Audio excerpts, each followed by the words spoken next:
A lion raised in captivity has never been in the wild. All of his experiences have been in the cage. If all of his experiences have been in the cage, and that would be his natural habitat to him, then why do they lock the cage? They lock the cage because even though his experiences do not validate it, his instincts tell him there's something else out there. And the reason so many of us are frustrated today is that we are pacing around in the cage of a job or a life or a situation that has limited us. We may not have the background for it, we may not have the training for it, but our instincts tell us, I belong out there. Today I need you to embrace what comes hard. Today I need you to accept the challenge. Today I need you to fall in love with the process. There will be plenty of opportunities to get discouraged, to lose your passion, and think that it's not meant to be. But if you're going to reach your destiny, you have to have a made-up mind. If you give up after the first time, or the 5th time, or the 30th time, what that really means is you didn't want it bad enough. There should be something you're believing for that you are relentless. You are not moved by how impossible it looks. You're not discouraged by how long it's taking. You don't give up because people told you no. Your attitude is, if I have to believe my whole life, I am not going to stop believing. I am not going to take no for an answer. I'm not going to settle for mediocrity. I'm going to keep pursuing what's in my heart. I have the ability to see the end before the beginning even begins. And what that means is I know that to get to the very end, I can see it right now. So before I went to Butts and I was losing all this weight, I saw myself walking across the stage at 191 pounds. That's what I had to get to get into the door. I saw myself 6 months, a year later, whatever it's going to take me to do it. I saw myself walking across that stage, getting that certificate of graduation from Butts. And I was able to be there at 300 pounds. And that feeling that I was nowhere near that feeling, I was able to put myself there 1,000,000 times every day. And that feeling of like, my God, that is going to feel amazing. That's what made me suffer. That's what allowed the pain to be real and say, this is worth it. I want to feel for this next 18 months. It took me 18 months to finally become a Navy SEAL, to finally, just get through Butts. 18 months, it's 6 months. It took me 18. That's what woke me up every morning was, I'm gonna put myself through this much pain and suffering for a few seconds. That's all it is. A few seconds of joy. And it's so worth it, man. That's what people don't get. So I'm able to put myself at the finish line, even though I have no finish line, but at the finish line of an event before I even start to say, how are you gonna feel at the end of this? Visualizing is my biggest tool of life. That's why I've been able to put myself in cold water, put myself in a 100-mile race millions of times before I've done it. And I'm able to go through the race and see how I'm going to feel at mile 50. Almost to the exact feeling. Right, so when it comes up, it's no surprise. It's no surprise. I've already done this 1,000,000 times. No matter what you face, no matter how bad it is going to be, when there is a challenge, and by a challenge I mean anything in life, any challenge, anything that you're facing, the only way to overcome the challenges that you face is to start walking. Take that step every day. No matter what you are facing, get up and start walking. I recommended the last time I was here, the little book, Richest Man in Babylon, and I said I've lectured now to over 3 million people. Guess how many have actually gone and got this little book? Answer, very few. My best guess is 10%. Such an easy thing to do. This little book, number one, is easy to find. Number two, it's easy to buy. The most you can pay for it, $6, $7, $8. You can borrow that from your kids. But if it's easy to find and easy to buy, and if it's easy to read, why wouldn't everybody go get it? We don't know. I don't know. Nobody knows. Here's how profound it is. Some do and some don't. Now here's the numbers. About 10% do. We don't know the mystery of that. And I'm telling you, 10 years from now, those numbers will still be the same. The numbers don't change. Only the faces change. I used to belong to the 90% who couldn't be bothered even if it was easy. How many people have a library card? Answer, 3%. 97% couldn't be bothered. Guy specializes in happy hour, but he doesn't have a card. And now readily and quickly blames the government, blames his company, and blames the pay scale. Here's my advice to you today. Walk away from the 97%. Don't talk like they talk. Don't go where they go. Don't act like they act. Don't specialize in what they specialize in. Throw away the blame lists they cling to. And ask ourselves, what do I really want? What do I really want? And write it down. Writing causes thinking. Thinking creates an image. And you get these images going, you're building a vision in your mind. It's the visionaries that's changed the world. Think of them. Well, what keeps that competitive edge, what keeps you on top, is the ability to think and prepare mentally over and over and over again.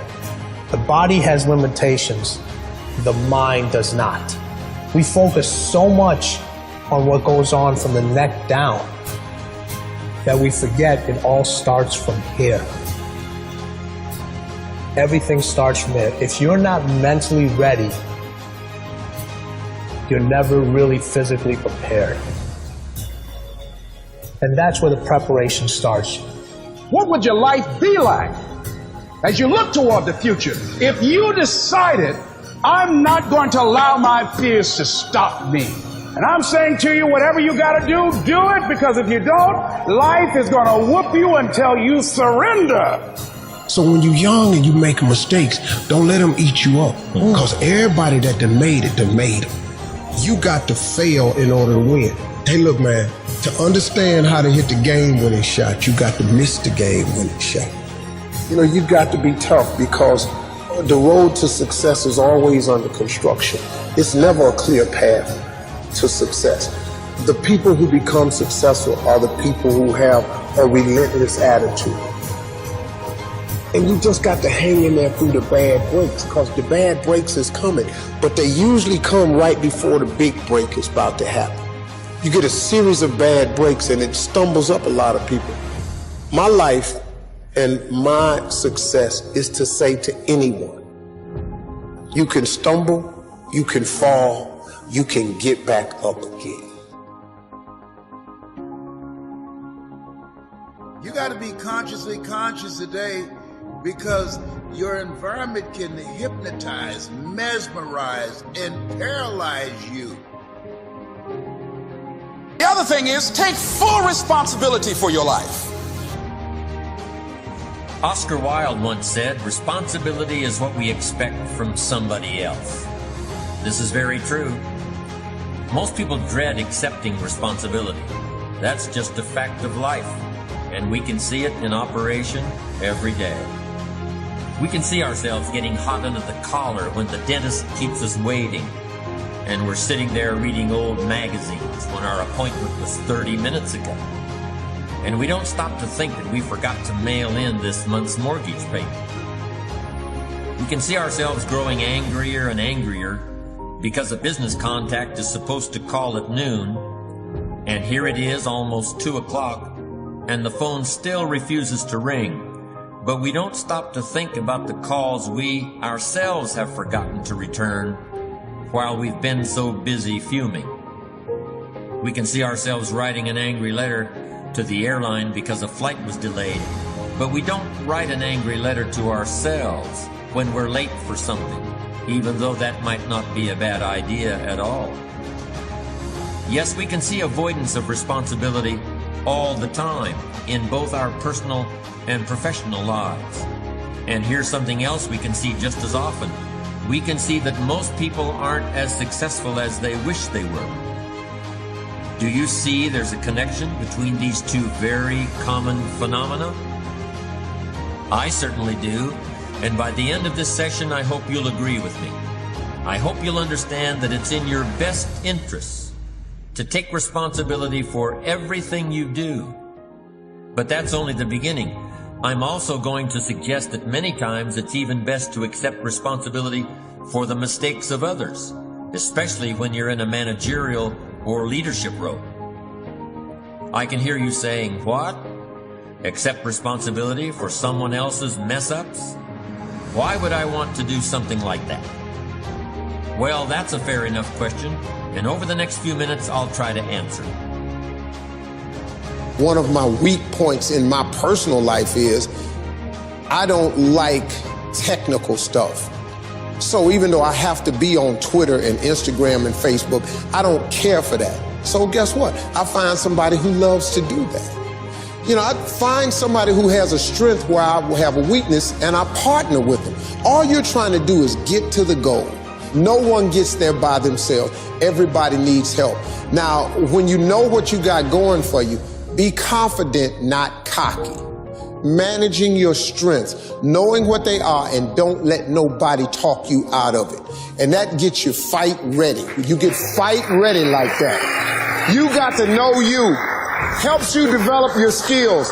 All the while, you're developing your strength. You just got to keep developing the strength. Don't let anybody talk you up. At the same time, you must work on improving your weaknesses.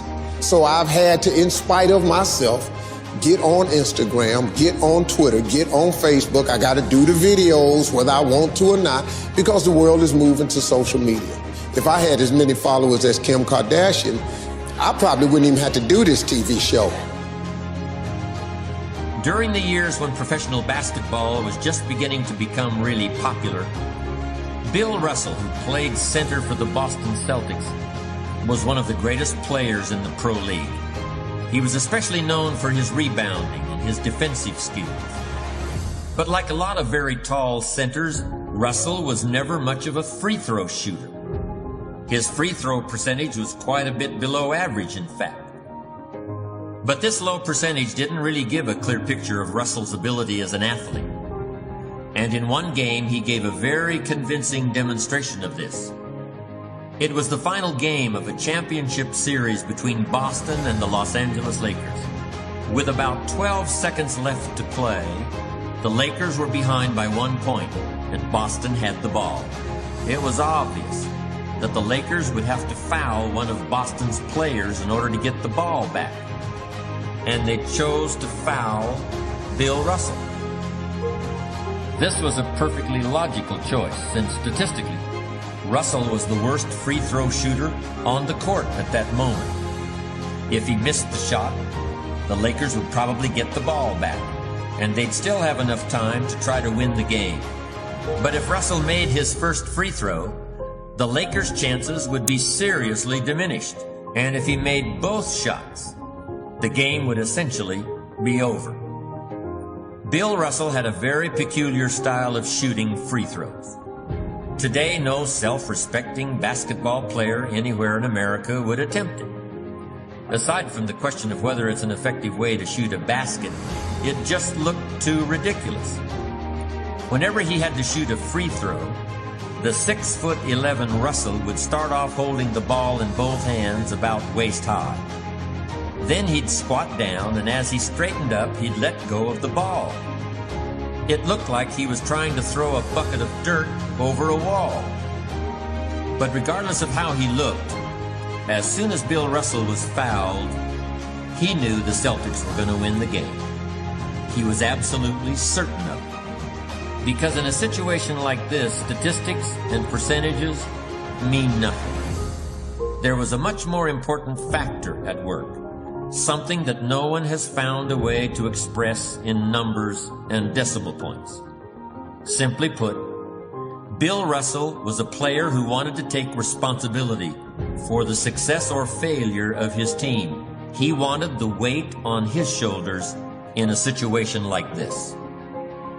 No possibility for excuses, no possibility of blaming anyone else if the game was lost, no second guessing.